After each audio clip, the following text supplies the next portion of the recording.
fucking rappelling down. Oh.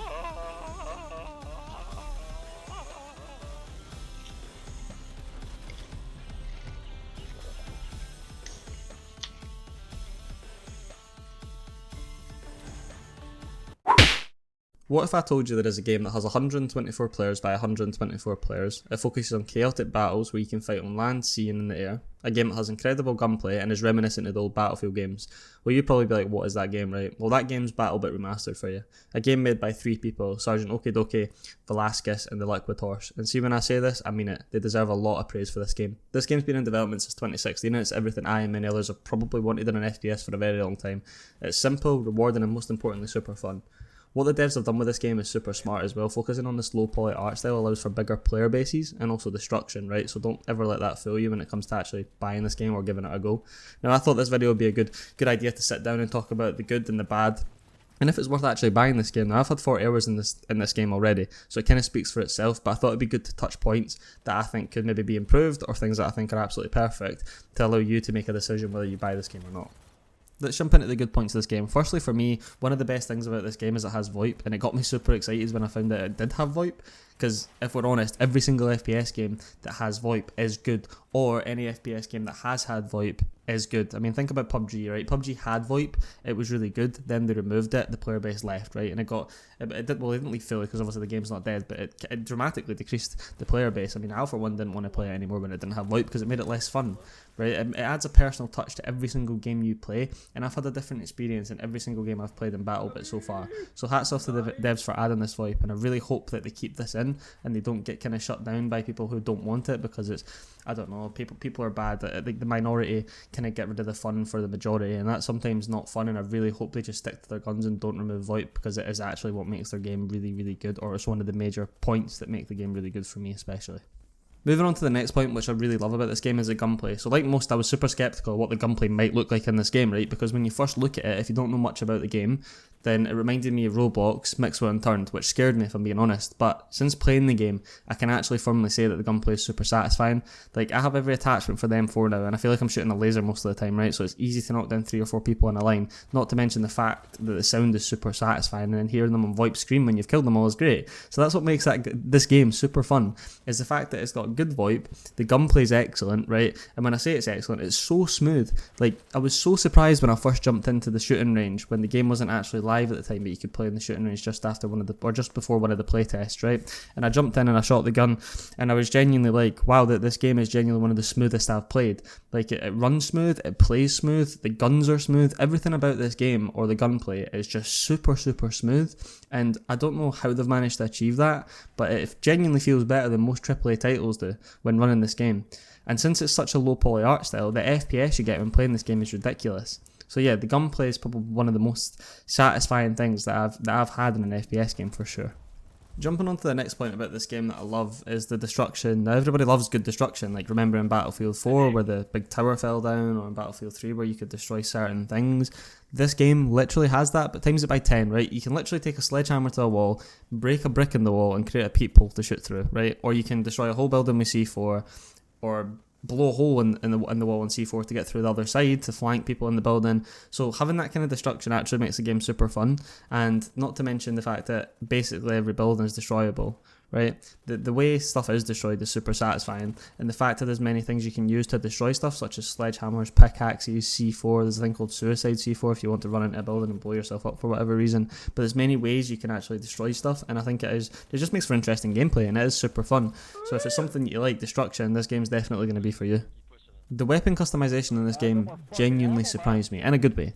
The way it works is so seamless, right, and the effects each attachment has on a weapon really does allow you to tailor your loadout to your playstyle. Now, I for one run about like a crazy man and try and jump into points and kill everybody that I possibly can as quick as I possibly can, right? So being able to adjust my M4 to make the recoil super low but the velocity of the bullets really high really helped me, right? So the fact that you're able to change your weapon to kind of tailor it to your own playstyle makes the game so fun, and it allows you to do what you want to do best. You can sit with a sniper at 800 meters away, or you can run right into the point and get into the chaos, or you can blow up tanks, or you can do whatever you want, right? So having this level of detail when it comes to weapon customization is crazy. Like, you can change the top mount or the top rail, the side rail, the barrel, the magazine, the camouflage, whatever you want. The only thing you can't change is the stock, right?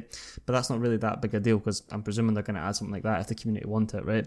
And the fact that you can make your gun so unique to you, as in like you could have a flashlight with like a ACOG and a red dot canted sight, and the way it just looks is so cool. And some of the different skins are actually really cool as well. So hats off to the devs for this. The loadout modularity in this is great, and the fact that the UI makes it easy to do as well makes it even better. I like the fact that when you die you can completely change your loadout as well, because a lot of games don't let you do that. So that's another great point for it. The loadout modularity in this game is excellent. So if it's something you're into and you like weapon customization, you like being able to kind of tailor your gun to your playstyle, you'll absolutely love this about the game. Now, to put it bluntly, the medic class in this game is ridiculously good. Being able to heal yourself, because the game doesn't actually have auto healing, right? So you need to heal yourself by a medic, or you have to get healed via a medic, or heal yourself if you're a medic. But being able to self-heal yourself just makes your experience so much better. Plus, you get crazy amount of points for healing and reviving people, right? So what I would say is, when you come into this game, play medic for a while, because it allows you to rank up quickly, it allows you to get the guns quicker, which we're going to touch on the bad points soon, kind of about why that's a problem, right? So if you want to level up early, play medic. For me, it's the best way to level up, and it's probably the best class in the game for me. It genuinely allows you to level up fast, get the guns that you want, get the attachments. Well, not really get the attachments are kill based, but it allows you to level up to get the guns to then go and kill people to get the attachments. So the medic class is probably my favourite class, and it's probably one of the things I like about the game, being able to heal yourself. The thing is about the medic class for me is, I've had so much tactical approaches with it as well, where I've deliberately fell from a height that I know is going to hurt me, that I'm able to heal from, and then go back to where I'm going to get out of a sticky situation. So being a medic in this game is great, and it feels so rewarding at times. Now that I've covered the good points, it's kind of time to move on to the more bad points about the game. Now, when I say bad points, I'm kind of nitpicking, right? So my first point here on the list is probably the leveling system. Now, people who have already played the game are probably going to come in and say, they've fixed the leveling system because it takes a lot less XP to now level up and stuff. That is true. They've semi-fixed the leveling system. However, I still think it's super grindy for more casual players, people who don't have the time to play for many hours at a time, right? I'm not saying I don't enjoy it, right? Because I actually enjoy the grind. But I'm saying people who don't have the time to play for long periods of time won't like it. I could be wrong, people might like it, but for me, if I was in that position, I probably wouldn't like it. And a good example of this would be in the ARs, when you're unlocking AR guns, right? You get the AK-15 at level 15, and then you get the Scar H at level 50. It's a 35 jump, right? But after level 50, you get a gun every 5, 10 levels. So people who are higher level are going to have the better guns with the more damage, with the less recoil. They're just going to walk all over the people at the lower levels, right? So I think more guns should be added between the jump, between the Scar, between the AK-15 and the Scar, to make it less grindy for people who actually just want to have fun and just can't play the game as much as other people who are genuinely going to sweat this game, because I know that's going to happen. It happens in every game. People sweat the game, people get really good at the game, people have the best weapons, and the people who come in are just so unmotivated to play because they're just getting walked on because their guns aren't as good, or they've got more recoil, or they can't hit people, or whatever it is. So I think they need to address the kind of distance between the gun level in the AR section, and probably in other ones. I've not really used much of the other guns, but I think it probably is consistent throughout all the guns that you can get in the game. But I think that needs to be reworked a bit. I think there needs to be more guns, or they need to reduce the leveling even more. Jumping into the next point, now this is probably a pet peeve for me, probably not many others, but for me it definitely is, and other people might feel the same, I'm not too sure, but some of the maps in this game are just far too big. So I know 124 versus 124 players, right, requires big maps, but sometimes it's too big. Like, I hate playing on Basra, I think that's the name of the map anyway, mainly because it takes forever to get to places unless you have a vehicle, right? So I would like to see smaller maps, because I actually like the chaos. I like being in, like, on C flag or whatever it is, when everybody's trying to converge onto the one point and they're all battling. Like, I actually really enjoy that. It makes it so much funner for me. So having more of a small map pool, or being able to filter, now this is probably coming, I'm not going to lie, being able to filter on different maps that you want to play on would be quite nice as well. That would be pretty fun. So yeah, I just think some of the maps are far too big, and if you're someone who doesn't like kind of travelling from point A to point D across map on foot, then you're probably not going to like it that much, some of the maps. But yeah, I think they need to address that and probably bring in some smaller maps. Now, that's just a personal opinion on me. There's probably people who absolutely love the bigger maps, especially people who snipe, but it's definitely something that I would probably add more smaller maps to.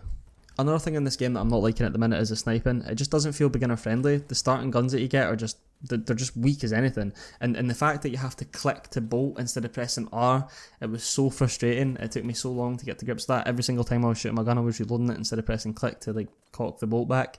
So sniping is something that I've not liked yet. Now, when I unlock better guns, maybe I will like it, I'm not sure, but I think how they should address this is they should put harder hitting guns at the earlier stages, right? Or one harder hitting gun at the very start of recon at the lower level, but a limited number of recon spots per game might address that. Now, I don't know if this will piss people off just because of the fact that not everybody can play recon when they want to, but that's how I would address it.